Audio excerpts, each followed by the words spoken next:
জগদ্ধাত্রীকে সুস্থ করে তুলতে কঠিন সিদ্ধান্ত নিল দুর্গা। হ্যাঁ বন্ধুরা, বিস্তারিত সম্পূর্ণ জানতে হলে ভিডিওটি না টেনে দেখতে থাকুন শেষ পর্যন্ত। উৎসব মেহেন্দি চরণনাথ মুখার্জিও দিব্যিয়েছেন তাদের সাজানো নকল ডাক্তারকে। ধরে ফেলে মুখার্জি পরিবারের সবাই, বিশেষ করে কৈশিনী মুখার্জিও। দুর্গা নকল ডক্টর রেড্ডিকে ধরে ফেলে রামধোলাই দেয়। এরই ভিতরে চলে আসে আসল ডক্টর রেড্ডি। আসল ডক্টর রেড্ডি এসেই কৈশিনী মুখার্জির সাথে দেখা করে।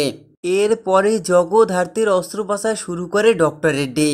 এদিকে জগদ্ধাত্রীকে মেরে ফেলার জন্য যে একের পর এক ষড়যন্ত্র করা হচ্ছে, এর জন্যই হাত জোর করে ঠাকুরের সামনে কান্না করতে থাকে